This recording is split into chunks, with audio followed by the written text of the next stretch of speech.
അല്ല, കേന്ദ്രം ഇതുവരെ കാര്യമായിട്ട് ഇടപെട്ടിട്ടില്ല. സൈന്യത്തിൻ്റെ സഹായം ഉണ്ടായിട്ടുണ്ട്, NDRFിൻ്റെയൊക്കെ സഹായം ഉണ്ടായിട്ടുണ്ട്, തീർച്ചയായിട്ടും ഉണ്ടായിട്ടുണ്ട്. പക്ഷേ സാമ്പത്തികമായി കൂടി കേരളത്തെ സഹായിക്കണം കേന്ദ്രം. കാരണം ഇത്രയും ഒരു സംഭവം ഉണ്ടാകുമ്പോൾ അടിയന്തിരമായ സഹായമാണ് നൽകേണ്ടത്. DRFിലേക്ക് കൊടുക്കുന്ന ഫണ്ട് മാത്രമല്ല, സ്പെഷ്യൽ അസിസ്റ്റൻസ് ആണ് വേണ്ടത്. സ്പെഷ്യൽ പാക്കേജ് സംസ്ഥാനത്തിന് വേണം.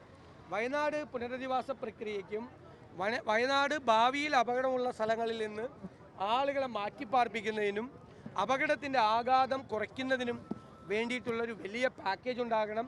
ആ പാക്കേജിന് വലിയൊരു കേന്ദ്ര സഹായം ആവശ്യമുണ്ട്. രണ്ടാമത്തെ കാര്യം, ഭാവിയിൽ ഇത്തരം അപകടങ്ങൾ ഉണ്ടാകാൻ വേണ്ടിയിട്ടുള്ള വാർണിംഗ് സിസ്റ്റം മെച്ചപ്പെടുത്താൻ ഉള്ള ശാസ്ത്രീയമായ മുഴുവൻ സങ്കേതങ്ങളും വയനാട്ടിൽ മാത്രമല്ല കേരളത്തിൽ മുഴുവൻ പ്രയോജനപ്പെടുത്തണം. കാരണം കാലാവസ്ഥാ വ്യതിയാനത്തിൻ്റെ ലോകത്തിലെ തന്നെ ഏറ്റവും വലിയ ഇരയായി മാറിക്കൊണ്ടിരിക്കുന്ന ഒരു സംസ്ഥാനമാണ് കേരളം. പലതരത്തിലുള്ള ദുരന്തങ്ങൾ, മലയിടിച്ചിലും ഉരുൾപൊട്ടലും മാത്രമല്ല, വെള്ളപ്പൊക്കവും ഉൾപ്പെടെയുള്ള ക്ലൗഡ് ബേസ്റ്റ് ഉൾപ്പെടെ മേഘസ്ഫോടനം ഉൾപ്പെടെയുള്ള കള്ളക്കടൽ പോലുള്ള നിരവധി പ്രതിഭാസങ്ങളാണ് കേരളത്തിലുണ്ടാകുന്നത്, ഒരുപാട് തരത്തിൽ. അപ്പോൾ ഇതിനെയെല്ലാം പ്രകൃതിയെ നമുക്ക് തടുത്തു നിർത്താൻ പറ്റില്ല. പക്ഷേ ഈ പ്രകൃതി ദുരന്തങ്ങളുടെ ആഘാതം കുറയ്ക്കാനും മനുഷ്യരെ അത്തരം സ്ഥലങ്ങൾ മാപ്പ് ചെയ്ത് മനുഷ്യരെ അവിടെ നിന്ന് രക്ഷപ്പെടുത്താനും കഴിയും. ഇന്ന് ലോകത്തെ എല്ലായിടത്തും അതിനുള്ള സങ്കേതങ്ങളും സംവിധാനങ്ങളും ഉണ്ട്. കേരളത്തിൽ അതുണ്ടാകണം.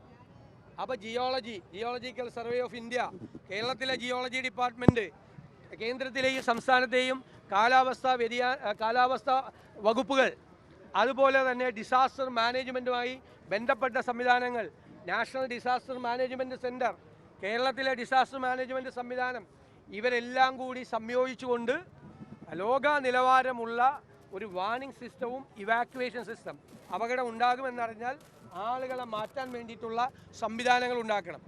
ഇപ്പോൾ ദുരന്തം ഉണ്ടായിക്കഴിഞ്ഞാൽ അവിടെ നമ്മളെല്ലാവരും പോയി ദുരിതാശ്വാസവും പരിഹാരവും മാത്രമാണ് നിൽക്കുന്നത്. ഇനി ഇത്രയും ഒരു ദുരന്തം ഉണ്ടാകാൻ പാടില്ല. അതിനു വേണ്ടിയിട്ടാണ് കേന്ദ്ര സഹായം കൂടുതൽ വേണ്ടത്. സംസ്ഥാന ഗവൺമെൻറ്റും കേന്ദ്ര ഗവൺമെൻറ്റും എല്ലാവരും ചേർന്നുകൊണ്ട് അത് ചെയ്യണം എന്നാണ്. പ്രധാനമന്ത്രിയുടെ സന്ദർശനത്തെ ഞങ്ങൾ സ്വാഗതം ചെയ്യുന്നു. അദ്ദേഹം സന്ദർശിച്ച് പോയി കഴിഞ്ഞാൽ സംസ്ഥാനത്തിന് ഒരു സ്പെഷ്യൽ പാക്കേജ് ഉണ്ടാകും എന്നുള്ള ശുഭാപ്തി വിശ്വാസമാണ് ഞങ്ങൾക്കുള്ളത്. തരട്ടെ. ഇത് നമുക്ക് ആരും തരുന്ന ഔദാര്യമല്ലല്ലോ. ഇന്ത്യയിൽ എവിടെയും ഇത്തരം സംഭവങ്ങൾ ഉണ്ടാകുമ്പോൾ കേന്ദ്ര ഗവൺമെൻറ് നൽകേണ്ട സ്പെഷ്യൽ പാക്കേജാണ്. കേരളത്തിന് അതിന് അർഹതയുണ്ട്. കേരളത്തിന് അത് നൽകിയേ മതിയാവൂ. ശ്രീ രാഹുൽ ഗാന്ധി അടക്കമുള്ള കേരളത്തിലെ MP-മാർ പാർലമെൻറ്റിൽ ഇരുസഭകളിലും അതിശക്തമായി ഈ ആവശ്യം മുന്നോട്ട് വെച്ചിട്ടുണ്ട്.